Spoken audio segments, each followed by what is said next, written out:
Reg or Reggie? Is it Reg. Reg? Perfect. Okay.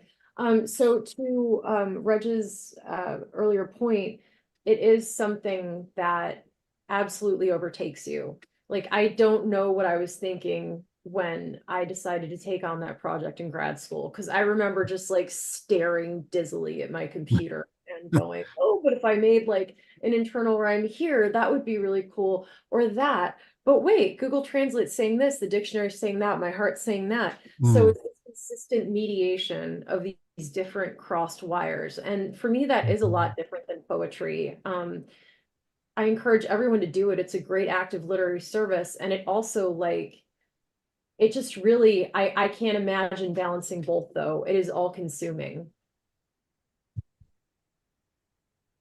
Feel free to just jump back in. I have a question. It's an endless, it's an eternal well of cold, sweet water. You know, when you go to a different language and a different culture and you try to drink from it. Mhm. And I've learned so much about the way the languages that I can work out, that I can work with. You know, there are a few, and there's always something going on in those languages that you don't see very often in English, or sometimes, as in Russian poetry, which I co-translate, you never would see in English poetry. It's just too complicated to make work, but it's so interesting to immerse oneself.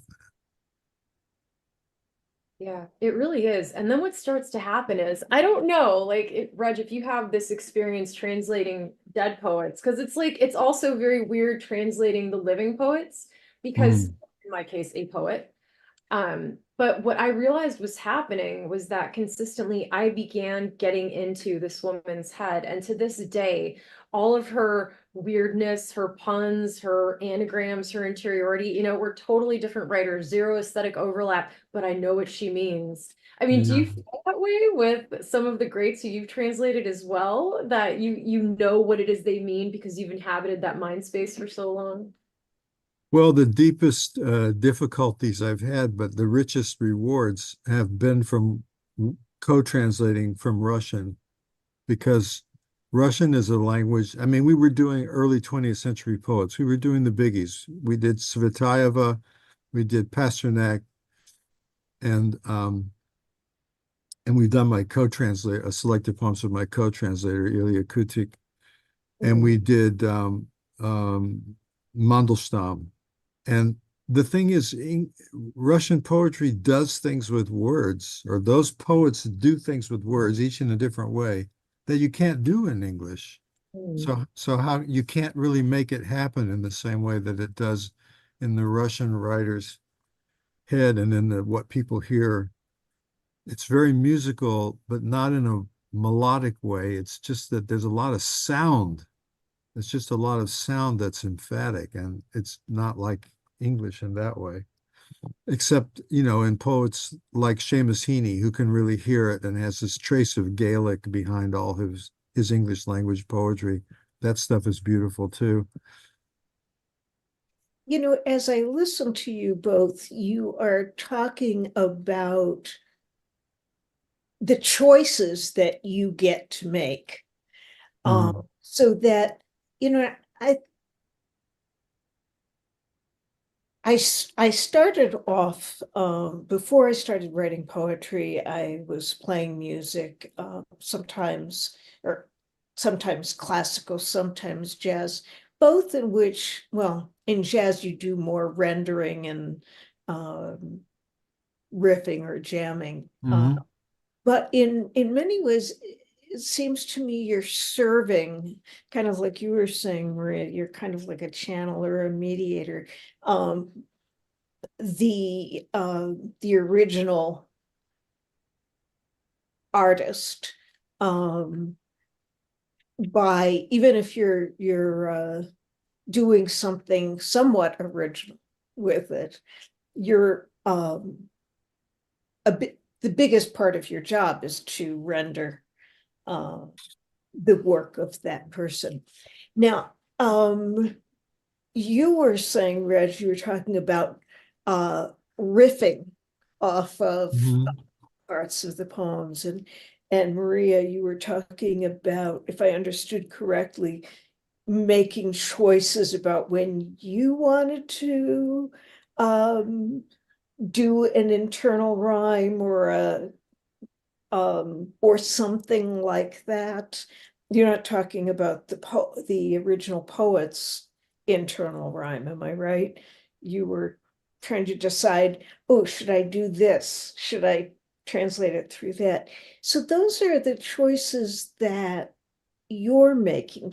Can you say a little bit more about, I'm not even sure what I'm asking you, but just to comment on that.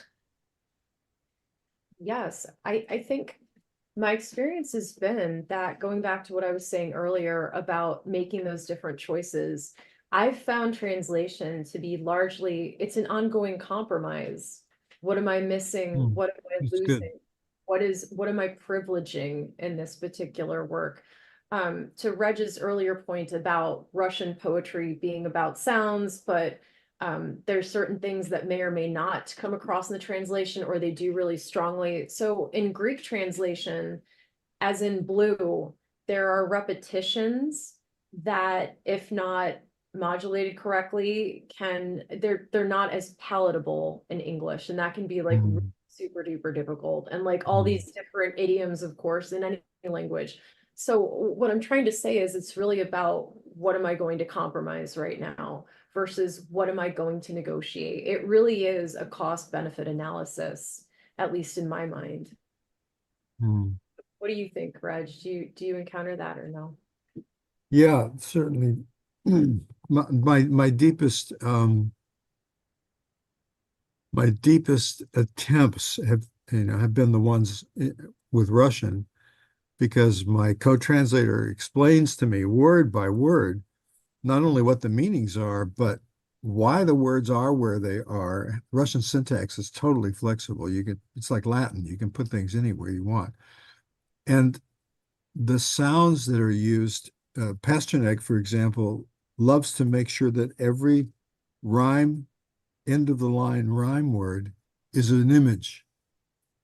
And it's usually an image that he's chosen because of the way the word sounds, which means it isn't an image that necessarily belongs in the picture.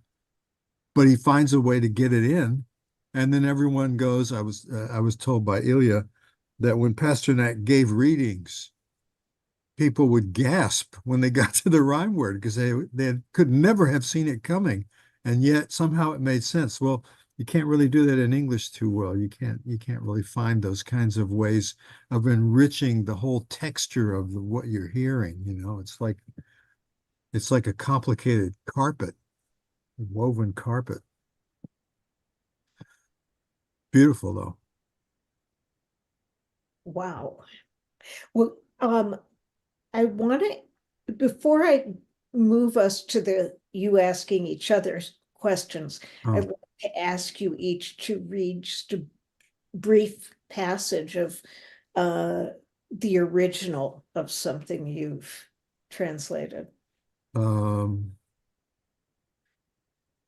well, I can't do it from memory. I'd have to dig out a book. The first line of the Vallejo poem, that's in couplets, where the second line is always totally ironic and bitter. Right, The yeah. first line is un hombre pasa con un pan al hombro.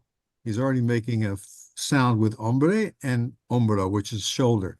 A man walks by with a loaf of bread on his shoulder, which would mean kind of like a baguette. Mhm, mhm. And then the second line, which I can't remember right now, it just completely goes somewhere else. And it's about bitter ironies. People are suffering or people are rejoicing, but there is bitter irony everywhere. There's a fabulous poem by Neruda called Walking Around, which I translated. And it's full of the most bizarre, he inserts the most bizarre images in it. It's a little bit Russian, and it's just fantastically entertaining. But I couldn't quote it for you. I don't have that kind of memory. My Russian friend, of course, not only could quote it all, but when he forgets to bring Pasternak or something with him when we meet at a coffee shop to work on a poem, he says, "Well, just give me a minute." And then he recites the whole thing, because that's Russians. That's Russian poets. They're memory trained from the time they're, 15. Mhm. And they can just go on and on and on and on and on. It's amazing. English language or American English practice, our unconscious, engagement with our own language, it's just not as complex as it is in some other languages. Hmm. And who teaches kids to memorize? Nobody. Hmm. Absolutely. Now, actually, Reg, you're giving me more insight. Back when I was studying with Marie Howe, well, I was Oh, taking today, and she was like, "No, you guys, you folks need to learn how to memorize." And because people were kind of like, whining and they were like, and she's like, "No, no, you don't understand." When I went to Columbia, and she was talking about how they drilled it into you, memory, memory, memory, and taking poems so that they inhabit your body and mm, take on a life of their own. And I remember, Reg, she goes, "I'm serious. Those instructors of mine, at Columbia, these were the Russians." And when she said that, I'm understanding what it was exactly that she meant, because as you're saying that, it just clicked 20 yeah, years later. I'm like, that's what she meant. Okay. I wasn't sure how to interpret that quip, but there you go. yeah. Well, so maybe we don't have you read a passage in Greek, but you have a pretty natural thing going there. What's a question you'd like to ask of the other? Mm, Hmm. I think I have one. Go for it. yeah. Very excited about this. Okay, so for me at this juncture in my career, I consider myself, like still emerging, but in an exciting place. And it has been so up and down and on and off and crazy and slow and then fast. And I just wanted to know, because here Mm, you have Reg, this impressive body of work and this name behind you and this legacy. And so, I mean, what has your experience been? Like, because what mm. fascinates me is people can be just like awesome on paper. Has it always been that way for you? Have you experienced your own ups and downs and in betweens, or was it always like smooth sailing? And if so, what is your secret for the rest of us? It was never always smooth sailing. No, the thing that kept me going was that I would find something for myself that I realized I could do, and I would write poems in that vein or try, but I wouldn't stay with it. I would get restless and I would need to make another move. I'd need to go in a different direction somehow. So my books are somewhat alike, or some of the poems in my books are alike, like poems in other books, but I've actually kept pushing myself to do things that I wouldn't have thought of if I hadn't been so interested and engaged in translating. You know, there were so many resources there that I realized I could appropriate and say thank you. I could say thank you to ancient Greek. I could say thank you to Spanish 1,000 times. Um, and thank you to Russian, even though I don't know it. I couldn't tell you, I couldn't say 5 words in Russian, but I now understand after years. I mean, it's been more than 10 or 15 years that we've been working together on those poems that I finally came to see that the way what language provides poets in different languages is different. I love Ritsos, and Ritsos makes a huge use of something, a, a huge use of what's not there. Hmm. He Hmm. likes he Yep. likes to find metaphors for what's not there, but somehow you figure out, um, I've forgotten the word. I've forgotten the exact. There's a word for it. Hmm. Not for suppressing, but but for Erase. evoking something without naming it. Huh. And that's part Hmm. of that's Hmm. part of orthodoxy. It's part of Russian Orthodox and Greek Orthodox philosophy, so to speak, or theology, because in those languages and in some others, God, the definition of God is something like, quote, what you will never know. Hmm. It Hmm. is unknowable. And so there's a lot of poetics that have to do with sort of suggesting the unknowable Mhm. somehow obliquely. And that's just fascinating. That kind of stuff, that doesn't happen in English. English is one of those languages where there's a word for everything. There's a Mhm. distinct word for every single kind of pen and pencil and tool and book and everything, but it's not that way in all languages. Right. Yeah, you're reminding me of that one Ritsos poem. It's with the different colored spools of thread that just fall over Ah, table. It's like he was speaking to the idea of miracle, right? Without naming it, this simple event happening, hmm, but also that which cannot be explained by yeah, rational experience or right. language. Something I'm that popped thinking of up. a little poem too. I wish I could recite it. It's very short, but there's a poem in which it's apparently a love poem, but there's apparently a woman sort of hiding behind a leafy bush with, Mhm. and he wants to see her, and he starts taking the leaves away, pulling them in the poem. He pulls the leaves off so he can see her face. But when he gets there, he can't see her face because her face can only be seen if he doesn't see it, Mhm. if it's behind the leaves. I know this sounds really crazy, but this is actually a poetics. It's part of a poetics in that whole history of language and thought. And it's just fascinating.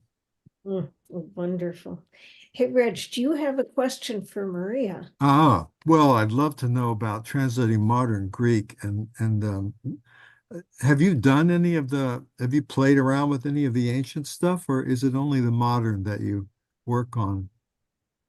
That is a great question. I have only thus far translated Dimitra, which is contemporary. I don't know ancient Greek, and it's Hmm. completely different, but that's not to say that I would not be open to learning. I think for me, where I started out was I was like, okay, so I asked my mentor Alicia Stallings, who do you recommend? Who's like Oh, kind of weird and edgy and like yeah. a little bit of a renegade who's like the critics don't necessarily like, but like, like the people do. And so she Hmm. suggested Dimitra, but at the same time, I think there's really something to be said for being able to dive into what is a completely different language, Yeah, able to revisit some of those people who the ancient Greek poets were the greats. And I don't think that there's ones like, I don't know if you've heard of Praxila, but there's poets. sure. Right. I mean, like there's not a ton of those translations, it's not like Cavafy or Ritsos or something like that. But there is also something to be said for translating those classical poets as well. Yeah, yeah.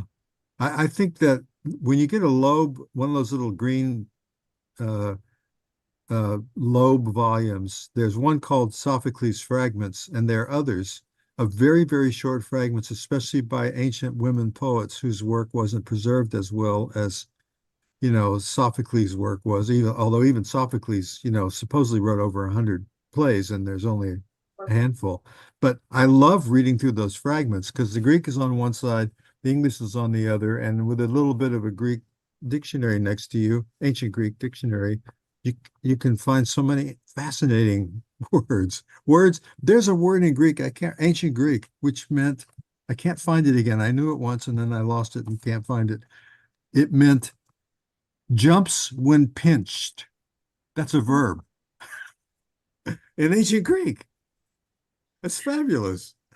That is That's fabulous. just a one word thing, and it means jumps when pinched. Once when pinched. And there's a verb for that. That is Yeah, that is fantastic. That is just delightful. How do you translate that? I don't know. I You say know. jumps when pinched, but you can't do it in one word the way the Greeks do. You would love getting one of the ancient Greek dictionaries and just playing around in it. They're fabulous. They're Yeah, full, absolutely. they're full of amazing words. Sounds like it, for sure. This is why translation becomes this all immersing, all encompassing thing, you know? Yeah. It's it's such a resource too for poets. It is. There's so much to learn and to just pick up and take with you. Yep, truly. It's equal parts. It's a resource and then it's a service, whether it's service for those Mm, folks who aren't with us anymore or the ones who are living. mm. You know, Yeah. one of the things that emerges as I listen to you both is the way that translation is for you to some degree a collaboration. Mhm. Now, the poet you're collaborating with did not ask to collaborate with you, and you have, in some ways, you know, the final word.